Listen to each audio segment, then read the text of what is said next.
Bonjour à tous. Bon, je fais cette petite vidéo pour tout simplement vous montrer mon projet de conception de multicoptère. Alors, déjà en premier temps, je vais vous montrer tout simplement la carte contrôleur du multicoptère. Je me suis basé sur une FCV. Qu'est-ce qu'une FCV? Alors, c'est cette carte-là que vous trouvez facilement plus ou moins dans le commerce. Alors, elle se base à la base tout simplement comme ça à l'achat, c'est-à-dire sans le capteur et non monté. Il y aura des soudures à faire, tous les points de soudure à faire, en sachant que c'est une carte qui est double couche. C'est-à-dire que quand vous soudez d'un côté, il faut vous dire que d'en mettre assez suffisamment, pas tout un pâté, hein, juste ce qu'il faut, juste pour que la soudure se fasse de l'autre côté. Voilà. Si la soudure n'est pas faite de chaque côté, bah, vous aurez des soucis à la fin, votre carte ne fonctionnera pas. Il faudra plus ou moins avec un testeur chercher d'où et quelle soudure a mal été faite sûrement. Moi, sur ma première carte, j'ai eu vraiment ce souci-là. Donc j'ai recherché vraiment à la loupe. Il faut une loupe, hein, sinon vous pouvez pas voir. Hein, sincèrement, il vous faut une loupe. Regardez où les soudures selon vous n'est pas connectées. Des fois, ça joue à pas grand-chose.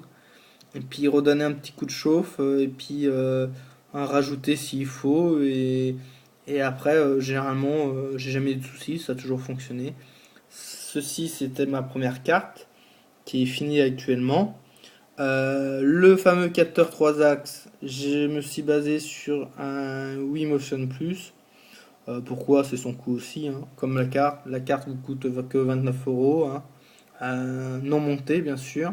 Tout monté, comme elle est là, elle peut vous coûter 49 €. Ou comme elle est là avec le capteur, elle vous coûtera 179 €. Bien à savoir que bon bah pour ceux qui sont pas doués en micro soudure, bah je vous conseille tout simplement celle à 79 €. Pour ceux qui veulent pas s'embêter, bah celle à 49. Et ceux qui sont comme moi, qui ont un peu de temps vite fait et puis qui veulent pas mettre beaucoup d'argent, bah la monter soi-même à 29 €.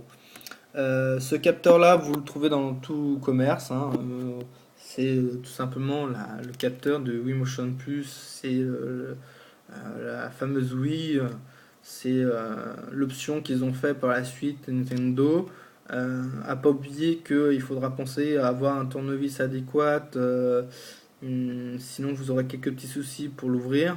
Voire le casser pour récupérer la carte. Au risque de casser la carte, moi je vous déconseille. Essayez de vraiment avoir ce tournevis là qui est adéquat, en sachant que vous avez aussi dans le commerce des copies qui sont pas de chez Nintendo, de la marque Nintendo. Moi je vous déconseille. Ils sont à 9 € aux alentours de 9 ou 12 €. Vous avez toutes les chances que ça ne fonctionne pas sur la carte. Donc vaut mieux mettre 10 € de plus, que ça vous coûte 19 € le capteur, mais que ça fonctionne par la suite. Donc ça c'est le premier point. J'aurais pu mettre un autre capteur 3 axes qu'on peut trouver dans l'électronique dans le commerce, faut qu'il soit juste alimenté en 5 volts. Et puis après les 3 axes, tout simplement. Là c'est question coût, bah, j'ai préféré prendre ça parce que les autres capteurs sont aux alentours de 45 €. Alors là, je vais vous montrer que au niveau qualité du capteur, ça fonctionne très bien, d'où l'interface sur l'ordinateur. Là, j'ai laissé en route le logiciel d'interface qui vous montre tout simplement euh, les 3 axes. Là, elle est sur la table, donc ça bouge pas. Mais si je le prends en main, bien sûr, tout de suite, ça réagit. Et le moindre mouvement, on voit très bien se former sur l'écran. En sachant, même si je veux rester immobile, vous aurez toujours un mouvement sur l'écran. Il faut vraiment que ça soit posé sur la table pour que ça fasse un trait unique. Donc on voit bien que la qualité, elle est présente.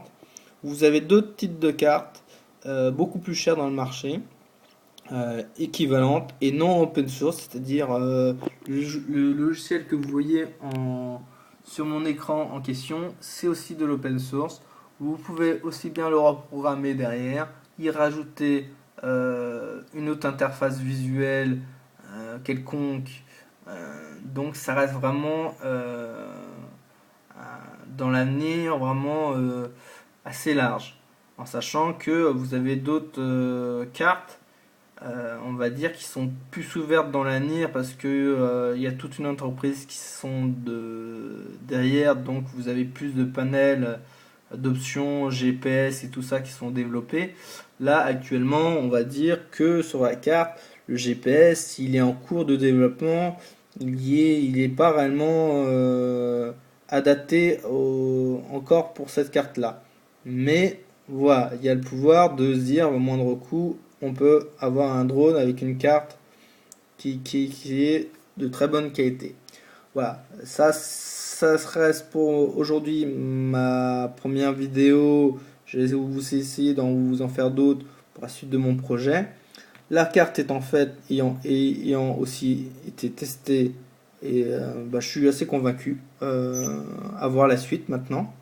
Donc je vous dis à la prochaine et ciao.